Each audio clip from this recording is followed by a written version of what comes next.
Welcome back. It's your girl Mia Diamond and your girl Maddie Bro, and we are here to give you the 411. The 411. In the middle of March, FAMU students were preparing for their spring break trips across the country, but our short breaks from school turned into, well, a long one as the coronavirus spread across the nation. No, God! No, God, please, no! No! As y'all already know, spring break was unknowingly the last time a lot of us would see our friends, professors, and co-workers as coronavirus cases rose from the hundreds to the millions in the United States. This led to nationwide shutdowns, a surge in unemployment for 20 to 30 million people, and nearly 175,000 deaths. So let's break down all that happened when our spring break transformed into a 5-month summer break. After the unlawful deaths of Ahmaud Arbery and Breonna Taylor, the nation reached a fever pitch in May with the death of George Floyd. And amidst the pandemic, protesters historically took to the streets in droves to advocate against our oppressive justice system. As tensions rose and emotions heightened, people became even more outraged and frustrated by the lack of justice and the blatant disregard for the lives of Black people and other people of color. In an article for the Washington Post about the erasure of 26-year-old Breonna Taylor, Eric Erkman, a 45-year-old Black Louisville resident, expressed, "If there's not any charges, I think there's going to be outrage and there's going to be some angry people, and I'm kind of scared. There's going to be a lot of pissed off people who are going to do some damage if that happens." And this year has undoubtedly been an exhausting year for Black women. From the untimely death of Breonna Taylor and Oluwatoyin Saloon, the killing of transgender Black women, and even the memification of Meg Thee Stallion's pain, 2020 has magnified how underprotected and underappreciated Black women are in our society. Along with racism from white oppressors, they also have to deal with violence and criticism within their own communities as Black men take advantage of the patriarchal system that we live in. Oluwatoyin Salau, a 19-year-old activist and movement organizer, went missing for 9 days in Tallahassee after tweeting detailed accounts of her sexual assault and abuse. On June 13th, her body was found along the road just a couple hundred feet from her abuser's home. Salau lost her life at the hands of a Black man, showcasing how Black men also serve as a threat to Black women, especially when they fail to recognize their role in a patriarchal system. Her life and story received worldwide attention as social media was flooded with posts #JusticeForToyin. Many posted saying that Salau fought so hard for other Black lives that she deserved to have been protected and cherished too. And even most recently, we've seen the plight of Black women yet again with Meg Thee Stallion. In an altercation with Canadian rapper Tory Lanez, Meg suffered multiple gunshot wounds.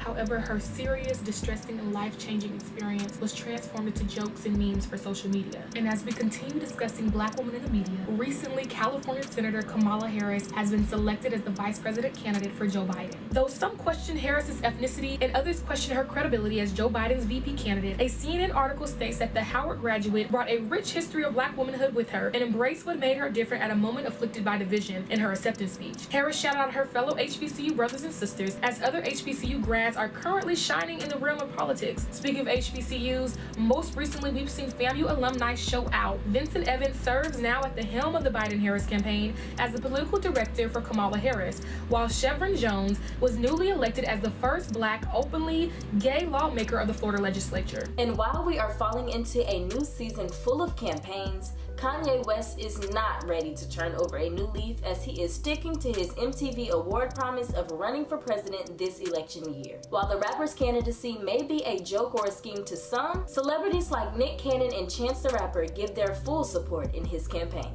As the municipal and state governments are actively trying to figure out how to have a successful election season amidst the pandemic, President Trump is currently working at the federal level to deter voter turnout. President Donald Trump blocked the $25 million emergency funding request for the United States Postal Service, and he refused to approve $3.5 billion in additional election resources.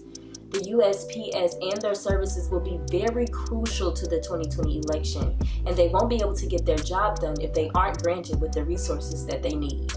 When some indulge in the campaign season, there are still crucial problems occurring within our country and communities during this pandemic.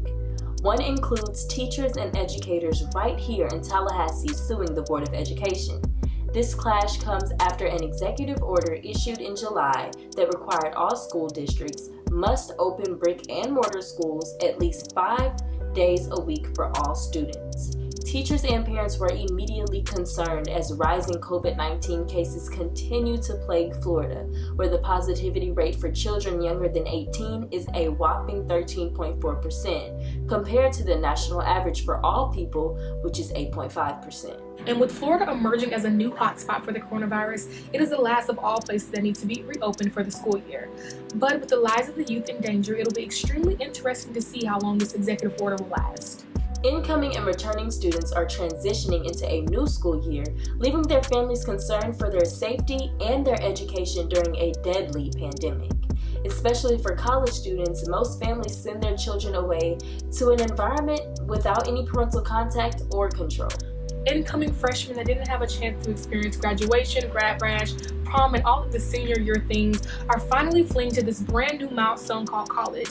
Yet, is the excitement worth catching an incurable virus at the moment? From Instagram to Twitter, FAMU students were seen on multiple platforms throwing house gatherings, socials, and even parties in the campus garage without following CDC guidelines. But at least we saw some of them with their mask in their hands. With an uncontrollable number of parties before classes were even in session, FAMU's Office of Housing and the Dean of Students held a mandatory meeting for freshmen and all those living on campus. Shortly after, a letter was released that a new curfew was created, which requires students that live on campus to be in their residence halls by 10 p.m. on weekdays and 12 a.m. on the weekends. Brack Stadium is still available and open to all students, residents, and outsiders to be tested, with nearly 6,000 COVID-19 cases in Tallahassee. In early July, the Mid-Eastern Athletic Conference announced that fall sports would be canceled amid coronavirus concerns. This left FAMU students and leaders stunned and concerned about the school's infamous homecoming celebration. The tradition of a packed football game and a week of events to celebrate our HBCU is something that definitely will be missed this upcoming year. Although fall homecoming isn't happening, it may be making a comeback in the spring. The MEAC revealed a scheduling plan to have fall sports within the spring 2021 semester. This means football, basketball, and all of that during second semester. This gave students of FAMU a newfound hope for a somewhat normal school year. But with other colleges shutting down for the semester or even the school year, many wonder if FAMU or FSU will do the same if COVID-19 cases continue to spike in Tallahassee due to failure of compliance. That's all for today. Please do your part by wearing your mask, staying socially distant, and making sure that you're washing your hands. And by avoiding crowded areas, specifically parties, as we transition into the new school year. That's today's 411. I'm your girl, Mia Diamond. And Maddie Bro. Stay safe and tuned in to the 411.